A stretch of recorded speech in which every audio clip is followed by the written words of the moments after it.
paaralan ay itinuturing na ikalawang tahanan ng mga mag-aaral at mga guro. Sa loob ng bawat silid-aralan, nagaganap ang napakahalagang proseso ng pagtuturo at pagkatuto.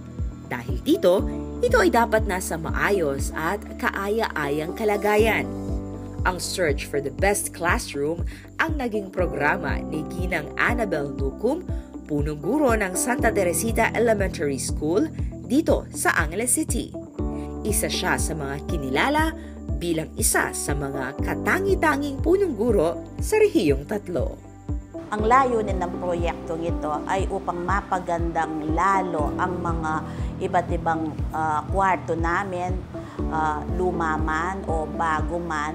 Ito ay isang paligsahan na ginanap sa buong eskwelahan. Hindi lamang sa pag-aayos ng mga bulletin board, nagkaroon din ng mga criteria o rubrics sa mga iba't ibang aspekto sa larangan ng pagtuturo.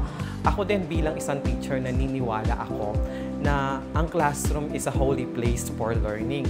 Kumbaga, kapag maganda yung classroom, parang ang sarap-sarap mag-aral, ang sarap-sarap pumasok, parang nag-e-enjoy ka lalo na kapag ang place is malinis, ang sarap-sarap talagang matuto. They enjoy every learning activity in the classroom. Although classroom-based, pero nag-e-enjoy naman ng mga bata. Yun ang importante.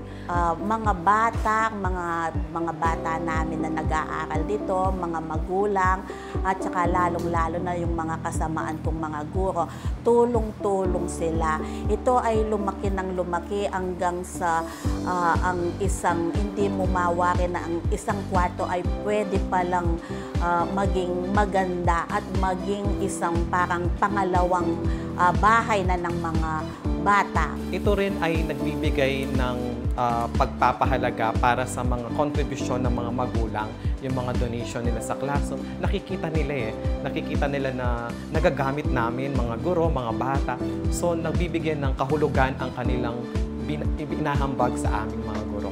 Para mabigyan at matugunan ng mga pangangailangan nila, kailangan talaga ang paggamit ng mga innovations tulad ng sa computer at saka iba't ibang other forms of technology. Malaki yung naidulot nito sa academic performance ng mga bata. Kasi yung nababawasan ba yung absences, para kasing nafe-feel nila nasa bahay sila, nafe-feel nila na yung ang ganda, ang sarap-sarap mag-aral, na parang mas maganda yung place sa school kaysa sa bahay. And then, yung epekto din to sa mga magulang, continue yung nagbibigay, kahit hindi mo sabihin, they give without informing them na magbigay pa. Kasi nakikita nila na yung proyekto nagagamit. Yun ang pinakamahalaga para sa mga magulang.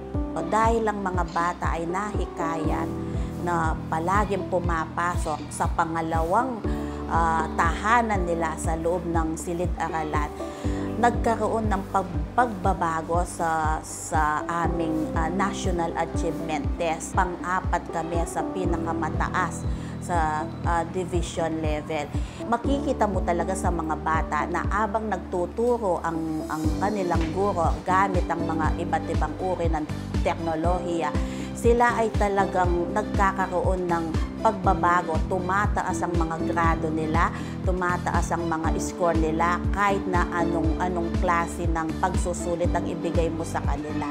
Kapag ang mga bata ay nagagandaan sa loob ng paaralan at nararamdaman nila talaga yung katahimikan ng paaralan, sila ay nakatuon sa kanilang pinag-aaralan at palagi silang nahihikayat na mag-aral pa at pumasok at hindi lilibag sa loob ng klase.